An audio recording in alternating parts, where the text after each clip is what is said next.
আজকের ভিডিওতে দর্শন বিষয়ে মাত্র 2টি 8 নম্বরের টিকার উত্তর সহ আলোচনা করা হবে এবং এই দুইটি প্রশ্ন উচ্চ মাধ্যমিক 2024 ফাইনাল পরীক্ষায় কমন পাবেই, তোমরা লিখিত নিতে পারো। হ্যাঁ বন্ধুরা, ঠিকই শুনেছ। এবং তোমাদের কাছে একটাই অনুরোধ, আজকের ভিডিওতে মনোযোগ সহকারে দেখতে থাকো। আমি নিশ্চিত যে এই ভিডিওটা দেখার পর তুমি খুব সহজেই, জলের মতো সহজে এই দুটি প্রশ্ন কিন্তু মুখস্থ করে নিতে পারবে। তো চলো ভিডিওটিকে শুরু করা যাক। তো প্রথমেই দেখে নেব মিলের সহ পরিবর্তন পদ্ধতি আলোচনা করো।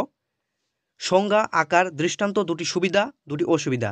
তো 8 নম্বরের এই টিকাটি, তো উত্তরটি দেখাবার আগে তোমাদের একটি এক্সাম্পল দিয়ে দিই যাতে তোমরা খুব সহজেই মুখস্থ করে নিতে পারো। সহ পরিবর্তন পদ্ধতি অর্থাৎ দুটি ঘটনা একই সঙ্গে পরিবর্তনকে বোঝায়। যেমন দ্রব্যের মূল্য যত বাড়ছে চাহিদা তত কমছে, সুতরাং দ্রব্যমূল্য বৃদ্ধি চাহিদা কমার কারণ।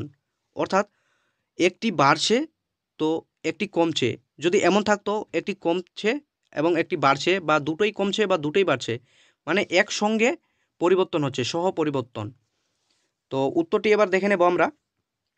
সহপরিবর্তন পদ্ধতি, প্রথমে তোমরা সংজ্ঞা দেবে, ঠিক যেভাবে দিয়েছি এভাবেই দিবে, তাহলে তোমাদেরকে কিন্তু সের 8-এ 8 দিতে কিন্তু বাধ্য, এর বেশি লেখার দরকার নেই। তো সহপরিবর্তন পদ্ধতি সংজ্ঞা দেবে, লিখবে কার্যকরণ সম্পর্ক প্রমাণের জন্য মিল যে 5টি পদ্ধতি উল্লেখ করেছেন তার মধ্যে সহপরিবর্তন পদ্ধতি একটি। মিল এই পদ্ধতি সূত্রটিকে এভাবে ব্যক্ত করেছেন, যখন কোনো একটি ঘটনা বিশেষভাবে বাড়ে কমে, তখনই যদি অপর একটি ঘটনা কোনোভাবে পরিবর্তন হয় তাহলে ওই দুটি ঘটনার মধ্যে কার্যকরণ সম্পর্ক আছে বলা যায়। তো আশা করি সহপরিবর্তন পদ্ধতির সংজ্ঞা তোমরা বুঝতে পারছো। এরপরে তোমরা পয়েন্ট করবে আকার বা সাংকেতিক উদাহরণ। তো সাংকেতিক উদাহরণ বৃদ্ধিকে যোগ চিহ্ন দ্বারা এবং হ্রাসকে বিয়োগ চিহ্ন দ্বারা প্রকাশ করা হলো, অর্থাৎ বাড়ানোকে প্লাস দ্বারা এবং কমানোকে মাইনাস দ্বারা প্রকাশ করা হলো। ঠিক তোমরা এভাবেই লিখবে পরীক্ষার খাতায়, সাংকেতিক উদাহরণ তোমাদেরকে এটি উত্তরে দিতে হয়। তো এরপরে লিখবে অতএব এ এবং এ কার্যকরণ সম্পর্ক আবর্ত। এই দৃষ্টান্তে দেখা যাচ্ছে যে এ ঘটনাটি বৃদ্ধি পেলে অনুবর্তী ঘটনা এ বৃদ্ধি পাচ্ছে, আবার অন্য একটি দৃষ্টান্তে পূর্ববর্তী ঘটনা এ কমলে অনুবর্তী ঘটনা এ ঘটনাটিও কমছে, অর্থাৎ একই সঙ্গে পরিবর্তন হচ্ছে। তো এরপর তোমাদেরকে দৃষ্টান্ত দিতে হবে। তো দৃষ্টান্ত এটা দিবে দ্রব্যের মূল্য যত বাড়ছে চাহিদা তত কমছে, সুতরাং দ্রব্যমূল্য বৃদ্ধি চাহিদা কমার কারণ। এর থেকে সিদ্ধান্ত করা যায় যে দ্রব্যমূল্যে বৃদ্ধিতে চাহিদা কমার কারণ। এরপরে তোমাদেরকে লিখতে হয় দুটি সুবিধা, স্বপরিবর্তন পদ্ধতির দুটি সুবিধা। তো 1 নম্বর সুবিধাটি দিবে কার্যকারণ সম্পর্ক আবিষ্কারের পদ্ধতি হিসেবে সহপরিবর্তন পদ্ধতি উল্লেখযোগ্য। দুটি ঘটনার মধ্যে হ্রাস বৃদ্ধি লক্ষ্য করে কার্যকরণ প্রমাণ করা হয় বলে নগর্থক দৃষ্টান্ত খোঁজার দরকার হয় না। এবং 2 নম্বরের যে সুবিধাটা দিবে তোমরা লিখবে সহপরিবর্তন পদ্ধতি ব্যতিরেকী পদ্ধতি বিকল্প হিসেবে ব্যবহার করা যেতে পারে, যেখানে ব্যতিরেকী পদ্ধতি প্রয়োগ সম্ভব নয় সেখানে এই পদ্ধতি কার্যকরী হয়, অর্থাৎ সহপরিবর্তন পদ্ধতি। এরপরে দুটি অসুবিধা দেবে।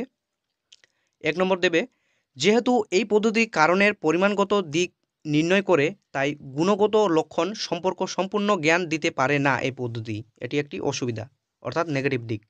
এরপরে 2 নম্বর দিবে এই পদ্ধতির প্রয়োগের ক্ষেত্রে যথেষ্ট সীমিত, যেহেতু শুধুমাত্র দুটি ঘটনার হ্রাস বৃদ্ধির ওপর কার্যকরণ নির্ধারিত হয়। তো এরপর চলে আসবো আমরা ব্যতিরেকী পদ্ধতি। তোমাদের এভাবে প্রশ্নটি থাকবে, মিলের ব্যতিরেকী পদ্ধতি ব্যাখ্যা করো, আকার, দৃষ্টান্ত, দুটি সুবিধা ও দুটি অসুবিধা। তো বন্ধুরা, আজকের এই দুটি প্রশ্ন আলোচনা করব। এই দুটি প্রশ্নই কিন্তু তোমাদের উচ্চ মাধ্যমিক আসবেই, তোমরা লিখিতেও নিতে পারো।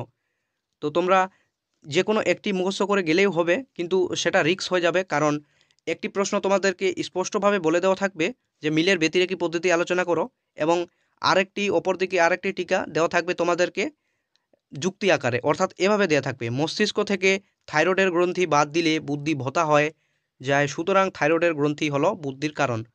তো তোমাদেরকে বুঝতে যদি অসুবিধা হয় তাই জন্য তোমাদেরকে দুটি টিকা কিন্তু পড়ে যেতে হবে। তো ব্যতিরেকী পদ্ধতি অর্থাৎ অনুপস্থিত। ব্যতিরেকী অর্থাৎ অনুপস্থিত, যদি দুটি ঘটনা যদি অনুপস্থিত থাকে তাহলে সেক্ষেত্রে কিন্তু ব্যতিরেকী পদ্ধতি ঘটে। যেমন মস্তিষ্ক থেকে থাইরয়েডের গ্রন্থি বাদ দিলে বুদ্ধি ভোঁতা হয়ে যায়, সুতরাং থাইরয়েডের গ্রন্থি হলো বুদ্ধির কারণ। তো এখানে তোমরা দেখতে পাচ্ছ, যদি মস্তিষ্ক থেকে থাইরয়েডের গ্রন্থি যদি বাদ দিয়ে দাও তাহলে কিন্তু বুদ্ধিও ভোঁতা হয়ে যাবে। তো এরপর দেখে নেব আমরা উত্তরটি। তোমরা পয়েন্ট করবে, জে.এস. মিল তার এ সিস্টেম অফ লজিক গ্রন্থে যে 5টি পদ্ধতির কথা বলেছেন তার মধ্যে ব্যতিরেকী পদ্ধতি হলো উল্লেখযোগ্য। নিজে ব্যতিরেকী পদ্ধতি সম্বন্ধে আলোচনা করা হলো, অর্থাৎ নিচে ব্যতিরেকী পদ্ধতি সম্বন্ধে আলোচনা করা হলো। তোমরা প্রথমে পয়েন্ট করবে ব্যতিরেকী পদ্ধতির সংজ্ঞা।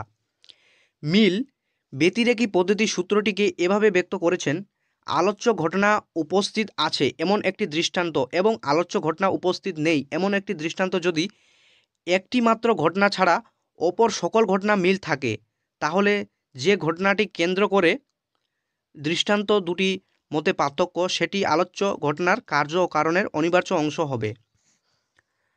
তারপর তোমরা পয়েন্ট করবে আকার বা সাংকেতিক উদাহরণ। তো ঠিক তোমরা এভাবে দিবে, এ হলো এ এর কারণ এবং এই পূর্ববর্তী ঘটনা এবং অনুবর্তী ঘটনা, এই সাংকেতিক আকারটা তোমাদেরকে দিতে হবে। এরপর এখানে উদাহরণের পূর্ববর্তী ঘটনা থেকে এ কে বাদ দেওয়ার জন্য অনুবর্তী ঘটনা থেকে এ বাদ হয়েছে। দৃষ্টান্ত দিবে তোমরা, শরীরে অন্যান্য অঙ্গপ্রত্যঙ্গের সঙ্গে মস্তিষ্কে থাইরয়েডের গ্রন্থি বর্তমান থাকলে বুদ্ধি বর্তমান থাকে, কিন্তু অস্ত্রোপচারের সাহায্যে মস্তিষ্ক থেকে থাইরয়েডের গ্রন্থি বাদ দিলে বুদ্ধি লিপ্ত হয়, অর্থাৎ ভোঁতা হয়ে যায়। এর থেকে সিদ্ধান্ত করা যায় যে থাইরয়েড গ্রন্থি হলো বুদ্ধির কারণ। তো এরপরে তোমরা ব্যতিরেকী পদ্ধতির দুটি সুবিধা দেবে।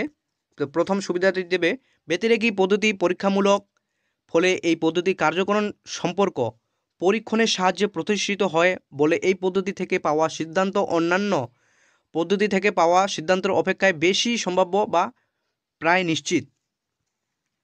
এরপর 2 নম্বর দেবে, ব্যতিরেকী পদ্ধতি প্রমাণের পদ্ধতি।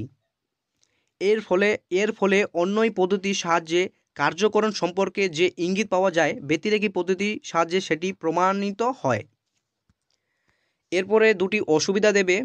1 নম্বর দেবে, অসতর্কভাবে ব্যতিরেকী পদ্ধতিকে প্রয়োগ করলে কাকতালীয় দোষ ঘটে। এবং 2 নম্বর, ব্যতিরেকী পদ্ধতি পরীক্ষামূলক পদ্ধতি, কাজেই যে সকল ক্ষেত্রে পরীক্ষণ সম্ভব নয় সেই সব ক্ষেত্রে ব্যতিরেকী পদ্ধতিকে প্রয়োগ করা যায় না। তো এই হলো এই দুটি পদ্ধতির উত্তর সহ আলোচনা। আজকের ভিডিওটি এ পর্যন্তই ছিল। ভিডিওটি ভালো লাগলে অবশ্যই লাইক করে দেবে এবং চ্যানেলে নতুন হয়ে থাকলে অবশ্যই চ্যানেলটিকে সাবস্ক্রাইব করতে ভুলবে না, কারণ তোমাদের উচ্চ মাধ্যমিক রিলেটিভ বিভিন্ন উত্তর সহ আলোচনা করা হয় এবং নতুন নতুন অন্যান্য সাবজেক্টের ভিডিও পেতে তোমরা অবশ্যই চ্যানেলটিকে সাবস্ক্রাইব করে রাখবে। তো দেখা হচ্ছে অন্য কোনো নেক্সট ভিডিওয়।